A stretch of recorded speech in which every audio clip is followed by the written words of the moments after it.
말씀을 함께 읽었습니다. 오늘 우리가 함께 읽은 본문은 요한복음에 나오는 예수님의 세 번째 기적 사건인 베데스다 목가의 병자 치유 장면을 기록하고 있습니다. 1절에 보면 예수님이 유대인의 명절이 되어 예루살렘에 올라가셨다라고 기록하고 있습니다. 이 명절이 어떤 명절인지는 의견이 분분합니다. 어떤 학자들은 유월절이라고 하기도 하고요. 또 다른 사람들은 불임절이나 오순절 아니면 장막절이라고 설명을 하는 사람도 있습니다. 그런데 어떤 명절인지 확실히 알기는 어렵습니다. 아마 그 시기가 그렇게 중요하지는 않았던 것 같습니다. 만약에 시기가 중요했다면 요한이 복음서를 쓸 때에 그 명절이 어떤 명절인지를 명확히 밝혔을 것 같은데, 이 사건에 있어서는 그 시기가 그렇게 크게 중요하지는 않았던 것 같습니다.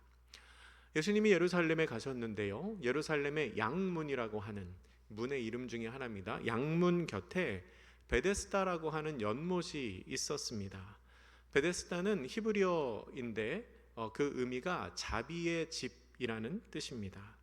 이 자비의 집이라고 불리는 연못 옆에는 행각이 5개가 있었는데, 이 행각은 한 줄로 늘어선 기둥을 말하는 겁니다. 그래서 행각이 5이다 라고 하면 기둥 위에 지붕이 덮인 통로가 있는 5개의 주랑, 기둥이 있고 통로가 덮인 그 긴 복도 같은 것이 5개가 있었다라고 생각할 수 있습니다. 베데스다 연못은 지금도 예루살렘 구시가지 성 안나 교회의 고고학적 유적지로 남아 있습니다. 학자들은 성 안나 교회에 있는 그런 웅덩이들이 아마도 여기가 베데스다일 것이다 라고 추정을 합니다. 사진을 몇 장 준비했는데요, 지금 이제 남아있는 유적지 사진입니다.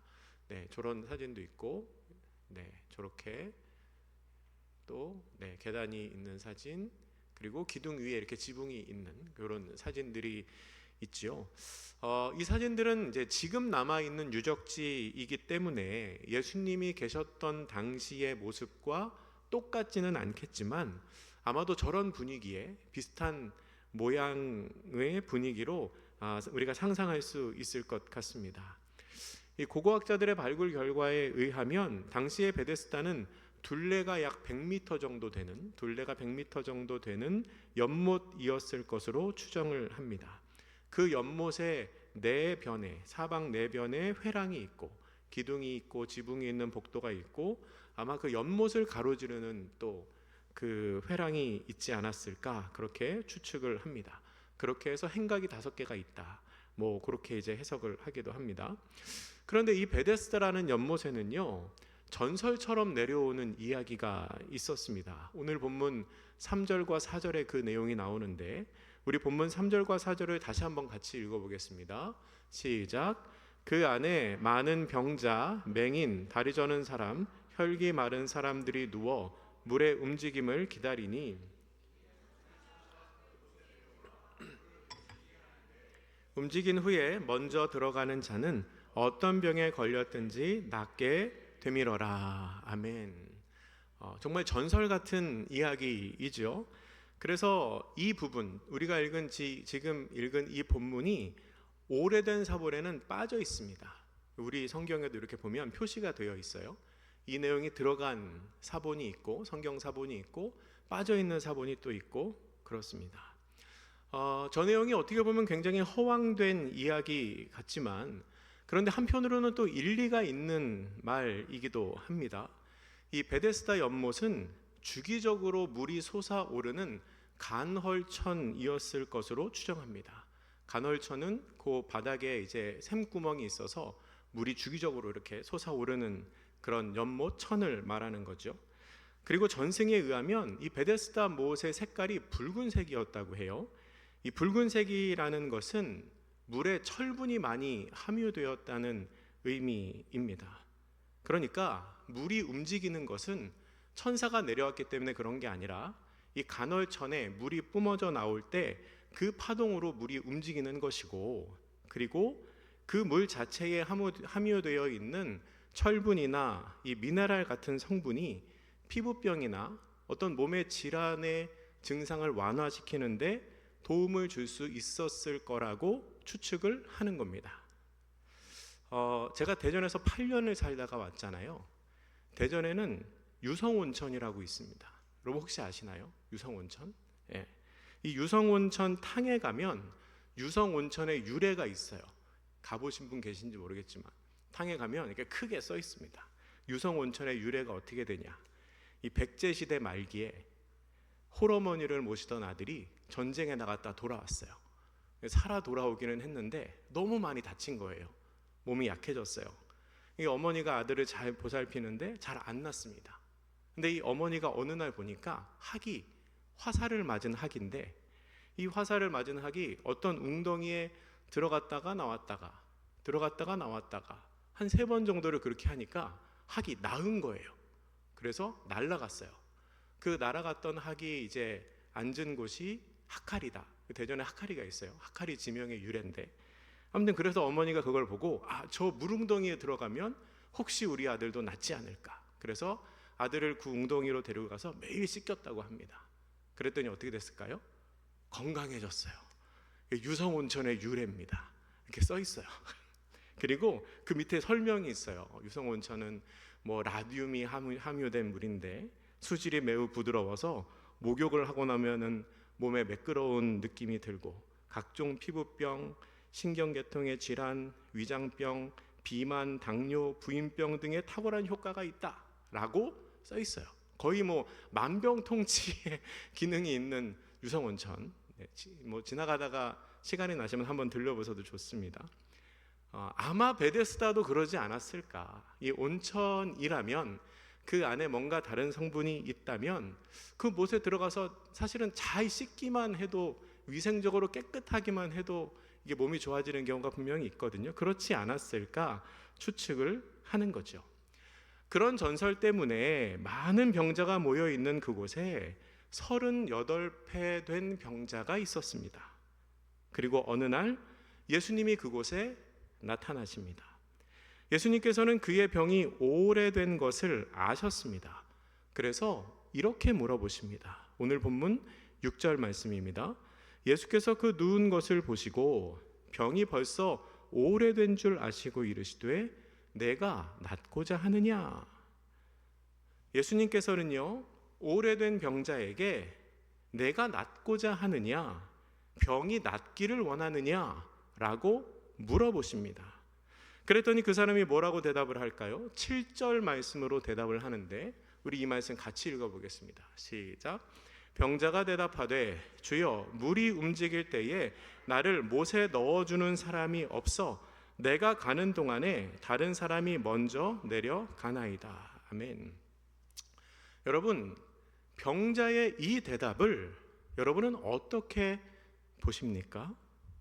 제가 보기에는 병자의 이 대답은 동문서답입니다. 엉뚱한 대답입니다. 예수님께서 내가 낫고자 하느냐라고 물었으면 어떻게 대답하는 것이 정상적이고 평범한 대답일까요? 그렇죠. 네가 낫고자 하느냐 물어보셨으면 예, 낫기를 원합니다 해야죠. 근데 이 사람 지금 뭐라고 대답합니까? 물이 움직일 때에 나를 못에 넣어주는 사람이 없습니다. 내가 가려고 하는 동안에 다른 사람이 먼저 들어갑니다. 이렇게 대답하죠. 이거는 조금 엉뚱한 대답입니다. 좋게 생각해도 몇 단계를 뛰어넘은 대답이지요.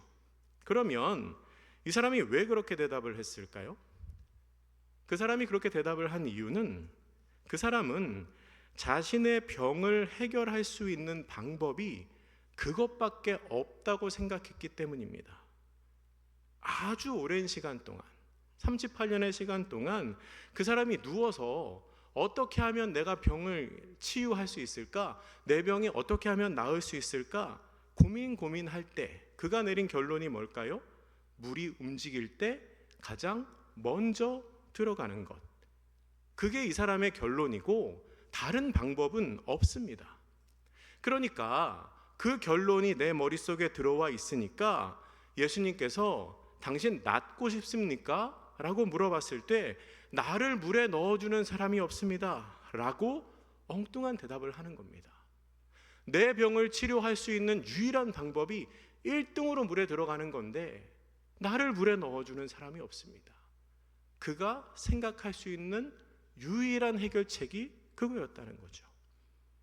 이렇게 예를 들어보면 어떨까요? 예를 들어서 여러분, 제가 짜장면이 너무 먹고 싶습니다. 짜장면이 너무 먹고 싶어요. 지금 먹고 싶은 게 아니고 예를 들어서 짜장면이 너무 먹고 싶어요. 짜장면이 너무 먹고 싶은데 6,500원밖에 없어요. 청원에 가면 짜장면이 7,000원이거든요. 6,500원밖에 없으니까 500원이 모자란 거죠. 그래서 속으로 이렇게 생각합니다. 500원만 있으면 되는데, 500원만 있으면 내가 짜장면을 먹을 수 있는데 내가 500원이 없구나, 너무 슬프다, 이렇게 생각하고 있었어요. 그런데 어느 날 사랑이 많으시고 너그러우신 어떤 권사님이 저한테 이렇게 얘기하시는 겁니다. 목사님, 짜장면 드시러 가실래요? 그러는 거예요. 그러면 뭐라고 대답을 해야 됩니까? 그렇죠. 속으로 다 대답하셨잖아요. 그렇게 대답을 하는 게 정상이죠. 근데 사랑이 많으신 권사님이 목사님, 짜장면 드시러 가실래요? 그랬는데 제가 500원이 모자라요. 500원이 모자라요. 그러면은 그 상황이 얼마나 우스운 상황이 되는 겁니까? 그리고 만약에 그 권사님이 500원만 있으면 되나 보다 하고 저한테 500원을 주셔서 제가 7,000원을 만들어 가지고 짜장면을 먹는들, 그거는 저에게 있어서 손해입니다. 왜 손해일까요?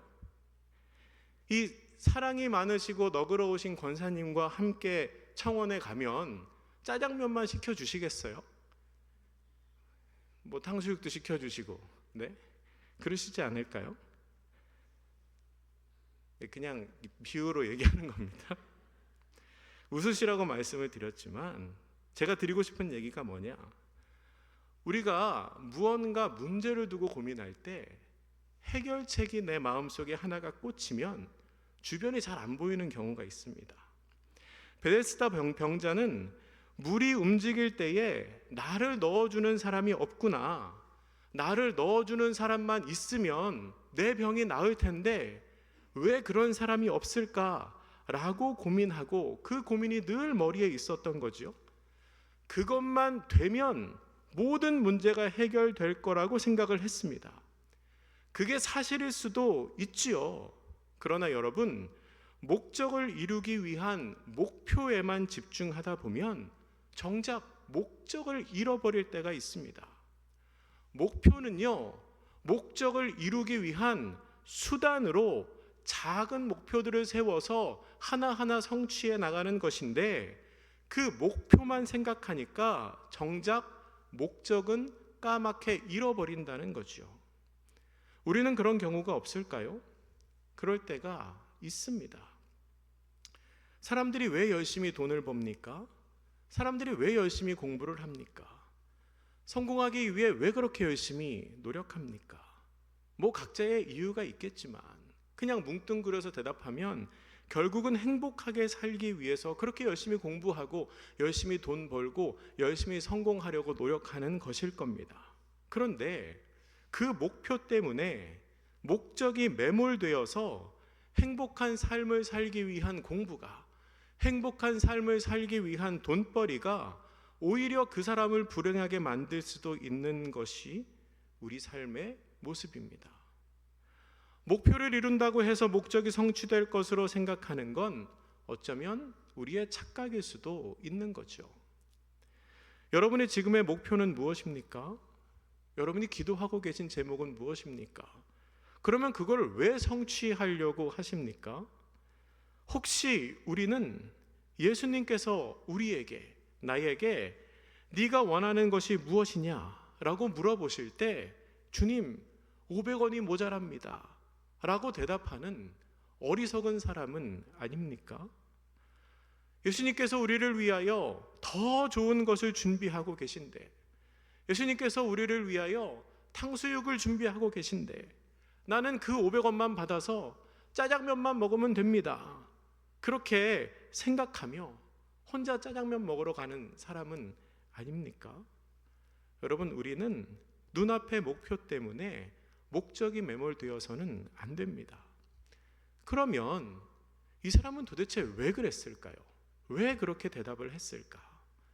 제가 말씀을 묵상하며 주목한 것이 있는데요. 그건 시간입니다. 시간. 38년이라는 시간이요. 오늘 본문 5절에서 그 병자가 얼마나 오랜 시간 동안 병을 앓았는지 성경은 명확하게 기록하고 있습니다. 38년입니다. 38년. 학자들의 연구에 의하면 1세기 그 지중해 세계, 1세기 그때 당시 팔레스타인이 이제 위치하고 있는 지중해 세계의 평균 수명이 얼마나 되느냐, 연구해 보니까 한 35세 정도 되었다고 합니다. 근데 이 통계는 조금 왜곡된 면이 있습니다. 왜냐하면 그때 당시에는 유아 사망률이 너무나 높았기 때문에 어려서 죽는 사람들이 많았거든요. 그래서 어떤 사람은 또 연구를 해보니까 10살이 넘긴 사람들의 평균 수명이 어떻게 되냐, 한 50 정도, 40대 후반에서 50대 정도 되었을 거라고 이제 연구를 합니다. 어찌됐든 50세가 되기 전에 대부분의 사람들이 죽었던 시대에 38년 동안 병을 앓았다는 것은 거의 평생 동안 환자로 살았다는 것을 의미합니다. 어쩌면 이 사람은요, 나면서부터 병을 가지고 있었을지도 모르겠습니다. 분명한 건 어떻게 생각을 하더라도 이 사람은 안 아픈 시간보다 아픈 시간이 더 길었을 겁니다. 그 정도면 아픔과 고통이, 질병이 그에게는 일상이었을 겁니다. 자신에게 고통이 일상으로 느껴질 정도의 시간이라면 주변 사람들에게는 어떨까요? 주변 사람들에게 이 사람은 어떻게 비춰졌을까요? 아마도 주변 사람들에게 그는 원래 그런 사람이었을 겁니다. 원래 그런 사람, 원래 아픈 사람, 원래 누워있는 사람.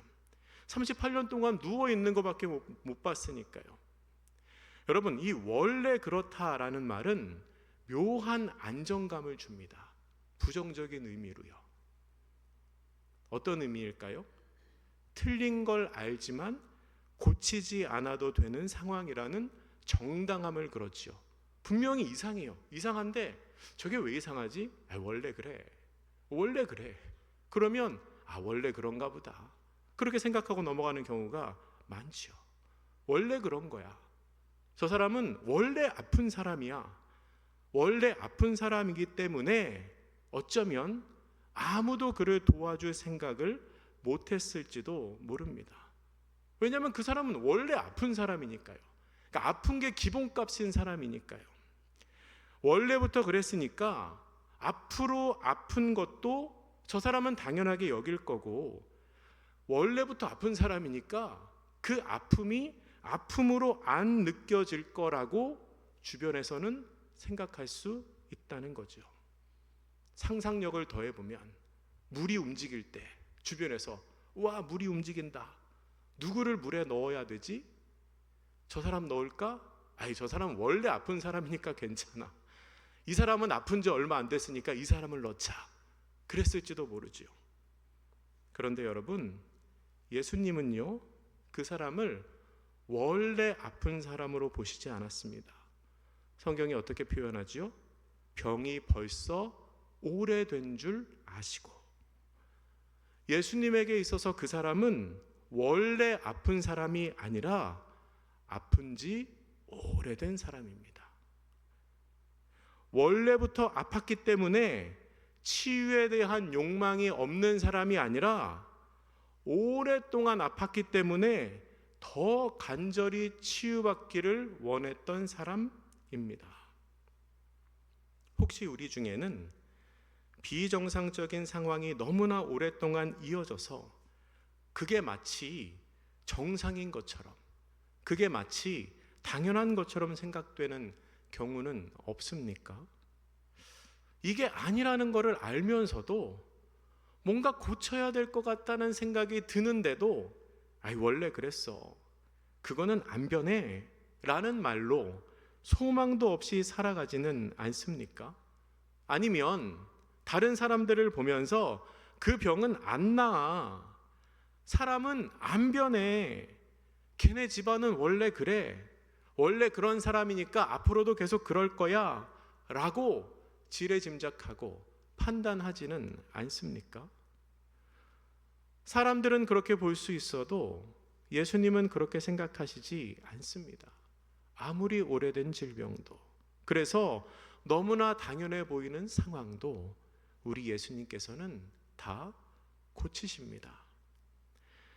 예수님께서 그 사람을 고치시는 장면이 오늘 본문 8절과 9절에 나오는데요, 우리 화면을 보면서 같이 한번 읽어보겠습니다. 시작. 예수께서 이르시되 일어나 내 자리를 들고 걸어가라 하시니 그 사람이 곧 나아서 자리를 들고 걸어가니라. 아멘.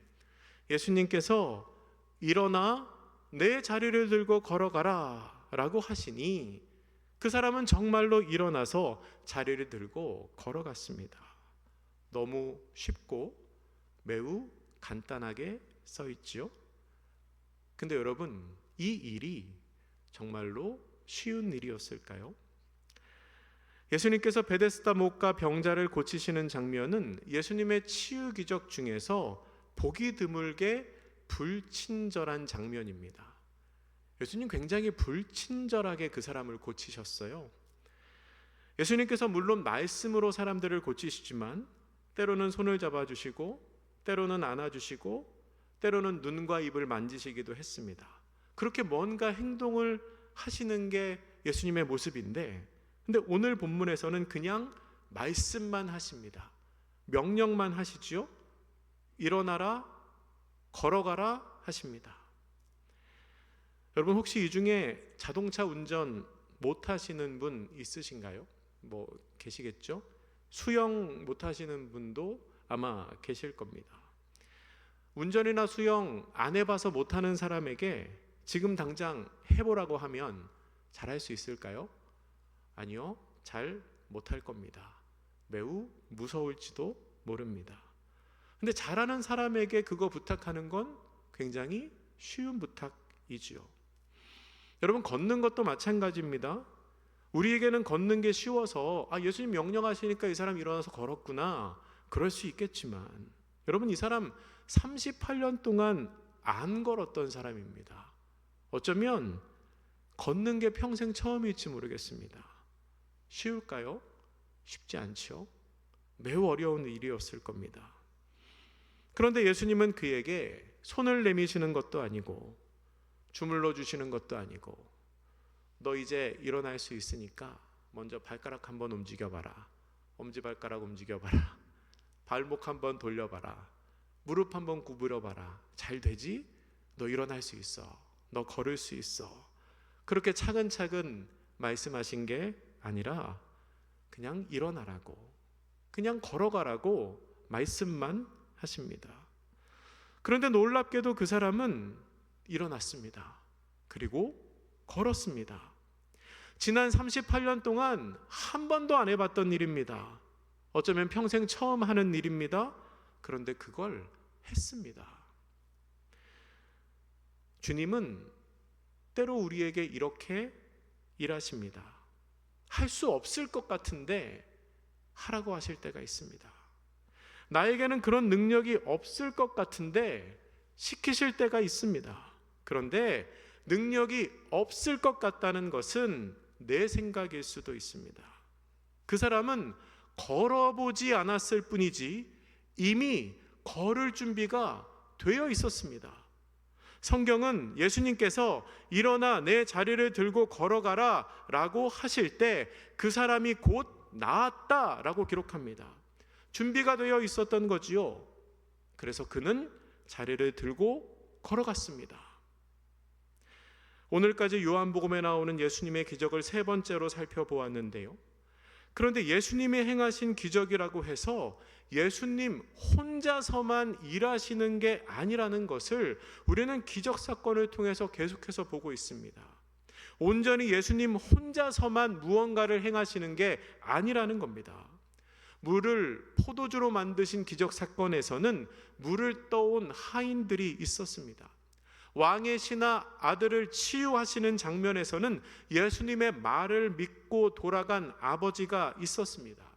오늘 본문에서도 38년 동안 한 번도 걸어보지 않았지만 내 자리를 들고 걸어가라 라고 말씀하시는 예수님의 말씀에 순종하여 그 자리에서 일어난 한 사람이 있지요. 여러분, 기적을 완성하는 데는 예수님의 목도 있지만 우리가 행해야 하는 목도 있습니다. 그 사람이 나은 것은 예수님이 하셔야 할 몫입니다. 그런데 자리를 들고 일어나는 것은 내가 해야 할 몫입니다. 우리 삶의 문제에서 예수님이 해결해 주셔야 하는 부분이 있다면 우리는 기도해야 됩니다. 내 능력으로는 안 되는 일이니까요. 기도함으로 주님께 맡겨야지요. 그런데 내가 감당해야 할 부분에 대해서는 내가 힘을 내서 도전을 해봐야 합니다. 어쩌면 걸어보지 않았을 뿐이지 이미 걸을 준비가 되어 있었던 그 병자처럼 예수님의 기적이 우리의 삶에 이미 들어와 있을 수도 있습니다. 38년 된 병자는 결국 병이 나았습니다.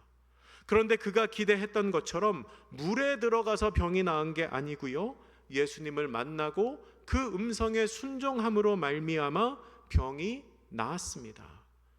베데스다 연못이 그를 고쳐준 게 아닙니다. 예수님께서 그를 고쳐주셨습니다. 예수님을 만났을 때 그 문제가 해결되었습니다. 우리도 예수님을 만남으로 말미암아 우리의 삶의 목적이 회복되고 또한 모든 아픔이 회복되는 그런 기적을 누리시는 복된 성도님들 되시기를 주님의 이름으로 축복합니다. 기도하겠습니다. 사랑과 능력의 하나님, 저희가 목표에 치중하다가 목적을 잃어버리는 사람들 되지 않게 하옵소서. 눈앞에 일에 몰두하다가 주님을 잃어버리는 사람들 되지 않게 하옵소서. 또한 오랜 질병과 아픔을 회복시키실 수 있는 주님을 기억하며 주님께서 맡기신 내 삶의 몫을 감당하는 우리 모두가 되게 하여 주시옵소서. 감사드리며 예수님의 이름으로 기도드립니다. 아멘. 이 시간 함께 찬양하실 때에 무리를 걷는 자 찬양입니다. 함께 찬양 나누겠습니다.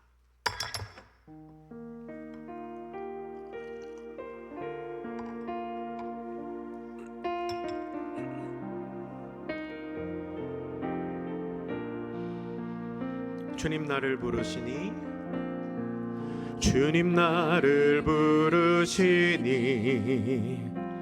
두려움 없이 배에서 나가리라. 주님 나를 부르시니 주님 내게 오라시니 주님 보고 계시기에 주님 보고 계시기에 의심치 않고 바다를 걸어가리라. 주님 보고 계시기에 주님 여기 계시기에 주님 여기 계시기에 주님 여기 계시기에 이 깊은 바다가 반석이 되고 주님 여기 계시기에 반석 위를 내가 걸어가리라. 주님 여기 계시기에 저 거친 파도가 반석이 되고 주님 여기 계시기에 반석 위를 내가 걷습니. 후렴 고백하겠습니다. 주님 여기 계시기에 주님 여기 계시기에 이 깊은 바다가 반석이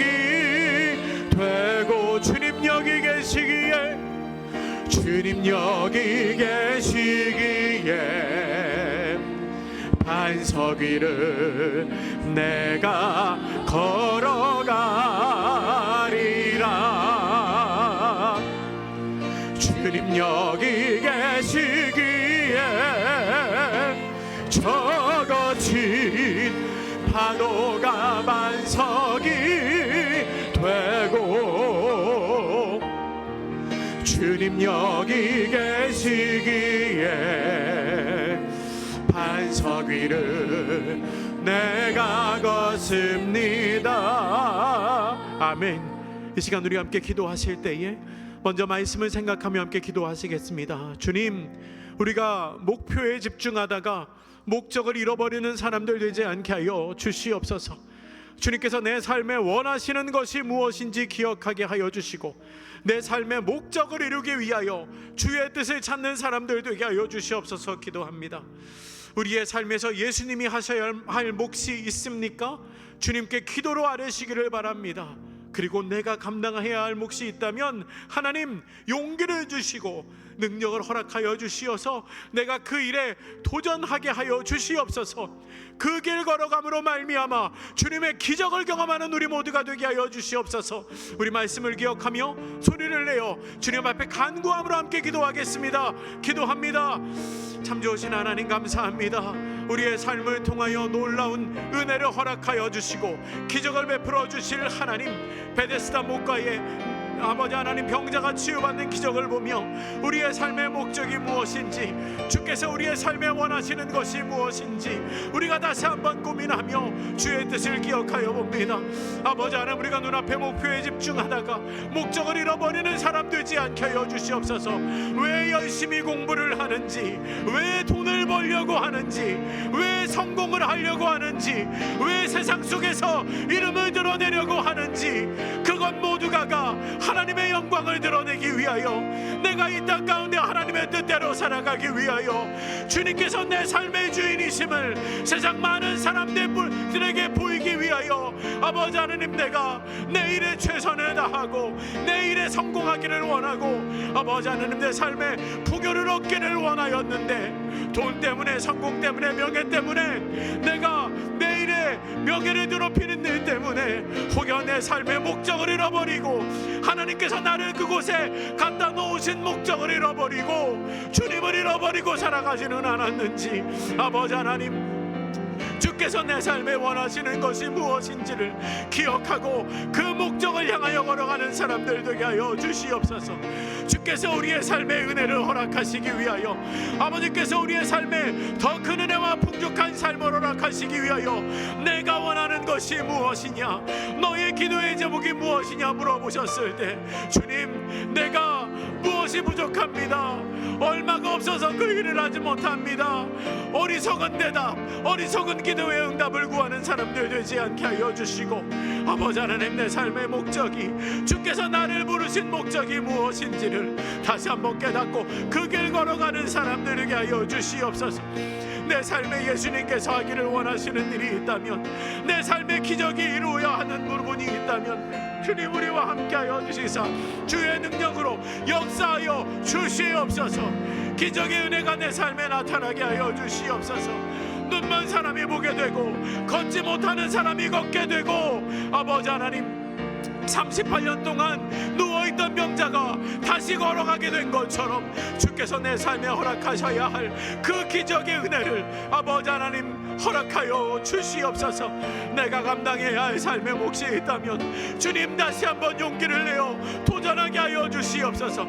아버지께서 이미 내 삶의 기적을 허락하여 주셨는데, 아버지께서 이미 나로 하여금 걷게 하여 주셨는데 내 마음속에 두려움이 있고 용기가 없어서 길을 걷지 못한다면 아버지 하나님, 다시 한번 힘을 내어 그 길 걸어가게 하여 주시고, 우리가 걷는 걸음을 통하여 그리스도의 영광이 나타나고 하나님의 기적이 나타나고 주의 복음이 전파되고 주님의 일하심이 나타날 수 있도록 아버지 하나님 역사하여 주시고 주여 함께하여 주시옵소서. 아버지 하나님, 아버지 하나님, 우리가 주의 이름 말미암아 복음을 전하며 전하며 주의 이름으로 말미암아 봉사하며 주의 이름으로 말미암아 교회를 섬기며 우리의 그 섬김을 통하여 우리의 그 하나님 나라의 일하심을 통하여 아버지 하나님 이 땅 가운데 복음이 편만하게 전해지며 하나님의 영광이 드러나는 일이 있을 수 있도록 주님 붙잡으시고 함께하여 주시옵소서. 우리의 삶의 은혜를 허락하시고 우리의 삶의 기적을 허락하여 주시고 아버지 하나님 우리가 두려움 없이 주의 길을 걸어가는 사람들 될 수 있도록 주님 붙드시고 주여 우리 가운데 함께하시고 주여 우리 가운데 영광의 능력을 역사하여 주시옵소서. 계속해서